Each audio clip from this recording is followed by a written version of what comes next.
Se aproxima la entrada a clases y si usted ha notado en su hijo que está débil, que está un poco pálido, que no quiere comer, todas estas son señales de alerta y es mejor chequearse, hacerse exámenes para evidenciar si tiene algo. Hoy la doctora Karen Ulate nos habla al respecto y nos dice cuáles exámenes son importantes. Muy buenos días, doctora. Buenos días, ¿cómo están? Muy bien, gracias a Dios, gracias por acompañarnos. Doctora, ¿qué tan propensos son los niños a padecer de anemia?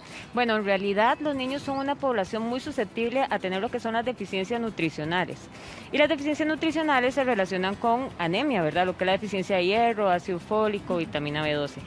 ¿Por qué aparecen estas deficiencias nutricionales? Bueno, principalmente porque los niños están en crecimiento, tienen requerimientos aumentados. Ellos necesitan más para tener un desarrollo mental, un desarrollo físico, un desarrollo motor adecuado.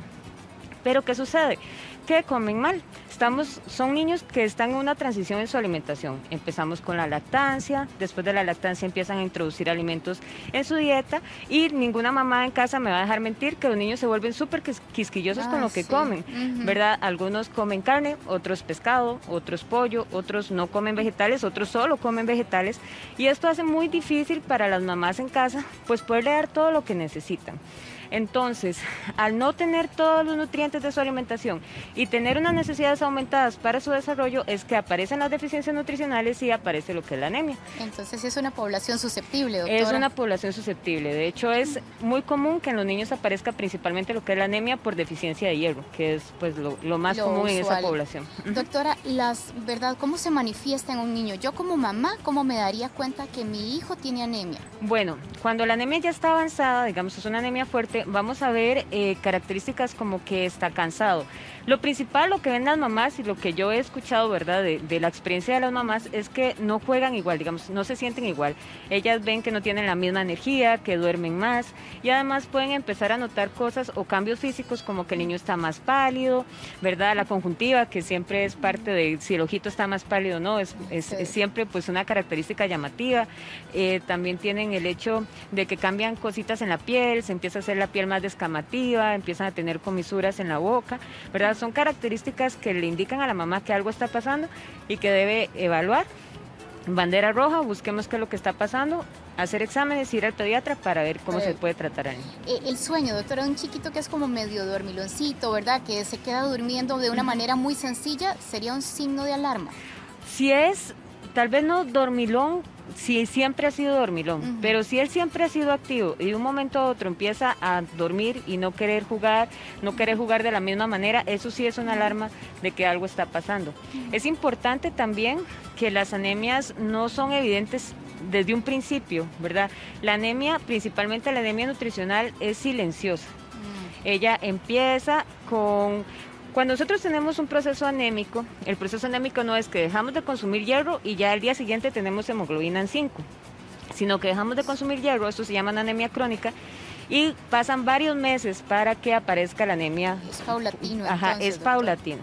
Y el cuerpo se va adaptando a esa disminución de oxígeno poco a poco. Entonces, cuando las anemias son leves, los síntomas no son muy evidentes y es hasta que la anemia es fuerte que nos damos cuenta y es ahí donde existe la necesidad de hacer exámenes para evaluar antes de que esa anemia sea fuerte y poderle dar el tratamiento a tiempo al niño. Exámenes, doctora, ¿cuáles serían entonces? Los exámenes para la anemia son súper sencillos.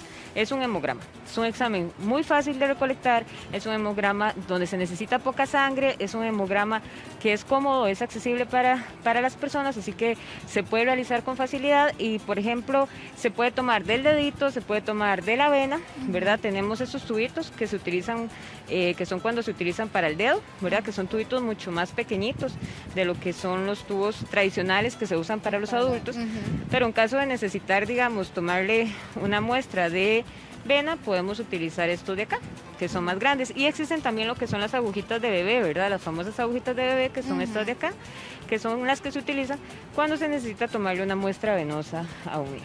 Doctora, sumado a ese examen de sangre, ¿sería importante ese se orina también? Por supuesto, digamos, los exámenes básicos de un niño, lo que normalmente hay que hacerles es heces, orina y sangre. ¿Por qué? Bueno, en el caso de la orina lo que tenemos es una transición de dejar el pañal a ir al baño solitos. Entonces ya el hecho de usar un pañal aumenta la cantidad de bacterias que hay en la zona que pueden entrar al nivel, digamos, de orina, ¿verdad? Llegar al riñón y causar una infección.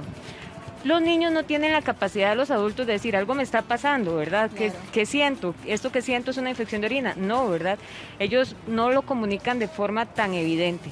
Entonces, es importante estar realizando exámenes de orina al menos una vez al año, como para darse cuenta si existe una infección o no, para poderla tratar. Y en cuanto al examen de heces, pues todas las mamás también estarán de acuerdo conmigo que los niños conocen al mundo a través de la boca. Ellos todo pues lo tocan, lo huelen, lo saborean. Entonces es común llevar a un niño al parque y cuando nos damos cuenta pues tiene algo en la boca, ¿verdad? Y ese algo podría tener parásitos de algún perrito que estuvo ahí, si tenemos mascotas, ¿verdad? Parásitos de estas mascotas. Igual los parásitos al inicio no son muy evidentes, no tienen mucha sintomatología. Hasta que son bastantes, ¿verdad? La parasitemia es alta, es que empieza la sintomatología. Y es ahí donde necesitamos hacer exámenes de heces para evaluar que esos parásitos no hayan llegado al niño y no le estén causando un problema. Que además, estos parásitos van a disminuir la absorción de nutrientes, entonces también es como un círculo vicioso. Doctora, cuando hablamos de azúcar en sangre en niños, ¿cuándo deberíamos hacer ese tipo de control? Ok, el azúcar en general no es un examen básico en niños, ¿verdad? Sin embargo, hay ciertos signos que nos indican que es necesario hacer este examen, principalmente cuando son niños que toman mucha agua, más de lo normal, más de lo que ellos normalmente tomaban, que orinan mucho, ¿verdad? Que van mucho al baño, y niños que están perdiendo peso. Esas tres características nos indican que algo está pasando que puede estar relacionado con el azúcar y que necesitan hacerse ese examen.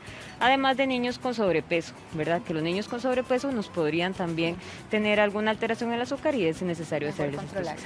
Doctora, muchísimas gracias por acompañarnos y ayudarnos con este tema. Es importante que los hijos, ¿verdad? Que los niños estén chequeando constantemente. Excelente. Muy amable, doctora. Gracias a ustedes.